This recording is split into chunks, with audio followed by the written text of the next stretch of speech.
ٹھیک ہے نا, لیکن یہاں پہ کوئی ایک معاملہ نہیں ہے نا. امریکہ بہادر بھی ہے, برطانیہ بھی ہے, یورپی یونین بھی ہے. یہی وہ یورپی یونین ہے بلاس صاحب جس پہ جب بانی پی ٹی آئی نے ایبسلیوٹلی ناٹ کہا تھا, اور جو چند میں نے بیانات ابھی آپ سب کے سامنے رکھے ہیں, تو اس قسم کے کچھ بیانات جو تھے وہ منظر عام پر آئے تھے.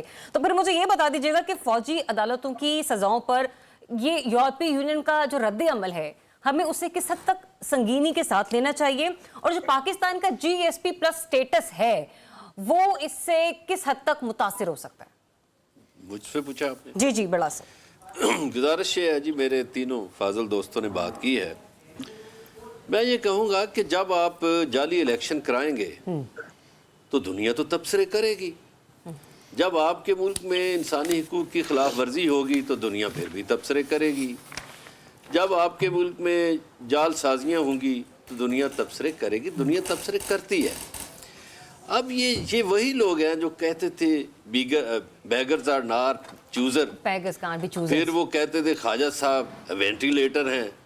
پھر عبداللہ حمید گل کے والد گرامی جنرل حمید گل ہمیں بتایا کرتے تھے کہ فلاں فلاں تعیناتی امریکہ سے ہوتی ہے.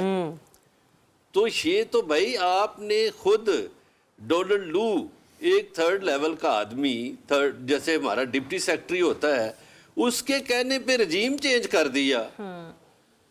تو آپ نے تو خود مان لیا ان کو, کہ انہوں نے ڈونلڈ لو کی تیاری کی آپ نے تو خود ان کی حقیقت مان لیا کہ وہ مداخلت کرتے ہیں.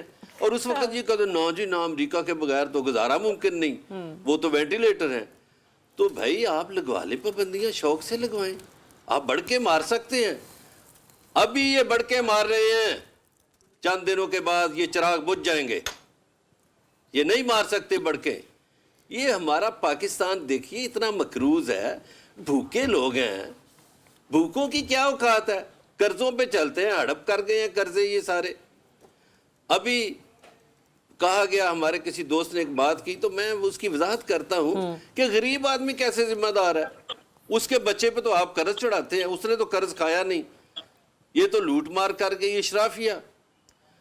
اور انہوں نے غلامی اپنائی ہوئی ہے. یہ کیسے دنیا کے سامنے آنکھیں دکھا سکتے ہیں؟ نہیں دکھا سکتے. لہٰذا ان کو دنیا کی باتیں ماننا پڑیں گی.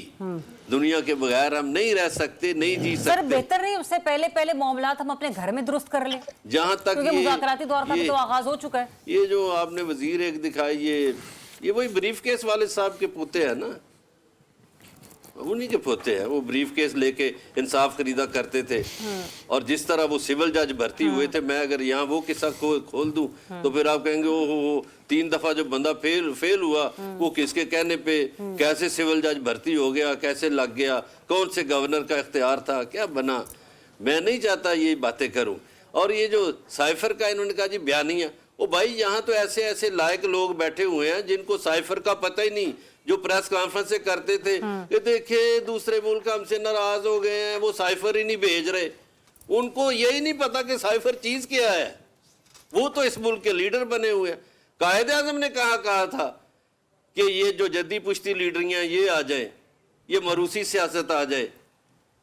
قائد اعظم نے, ہاں یہ بات قائد اعظم کو کہا گیا کہ برطانوی وزیر اعظم کا بھائی آ رہا ہے, ایئرپورٹ پہ اس کا استقبال کرنے جاؤ.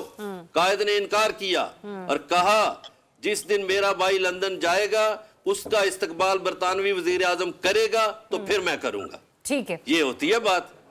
چلے پوائنٹ آپ کو آگے, لیکن میں اس کے اوپر ذرا رضی صاحب آپ کا رد عمل لے لوں. مجھے یہ بتائیے گا کہ اگر مان بھی لیا جائے ایک حد تک کہ جو امریکہ کی طرف سے ریاکشن آ رہا ہے, بے شک رچرڈ گرنیل کی صورت میں ہی آ رہا ہے, ٹھیک ہے نا, حکومت اس کو سنجیدگی سے دیکھ بھی نہیں رہی, تو یہ جو مذاکراتی دور کا آغاز ہوا ہے, آپ کو لگتا ہے کہ شاید اس لیے بھی ہے کہ کہیں نہ کہیں جو انٹرنیشنل پریشر یا جو بھی کوئی بات چیت چل رہی ہے یا کسی چیز کو یا کسی بیانیے کو امپوز کرنے کی کوشش کی جا رہی ہے, اس کا تھوڑا سا وہ کہتے ہیں کہ ٹون ڈاؤن کیا جا سکے چیزوں کو؟ نہیں, میں نے متعلقہ حکام سے پوچھا ہے, انہوں نے کہا ہے کہ یہ جو ہے یہ بنیادی طور پہ وہ کیا ہوتا ہے جی, وہ مطلب کہ آخری اعتراض بھی کوئی نہ کر سکے کہ دیکھیں جی ہم نے تو مناتے رہے, ہم تو نیگوسیشن تک چلے گئے تھے ان کے ساتھ. اور اس لیے ان کا یہ کہنا ہے کہ جناب یہ بنیادی طور پہ مذاکرات اس لیے ہیں کہ کوئی وہ, میرا خیال آپ میری رہنمائی کریں, وہ کیا ہوتا ہے جی دقیقہ فروغ داشت نہ ہو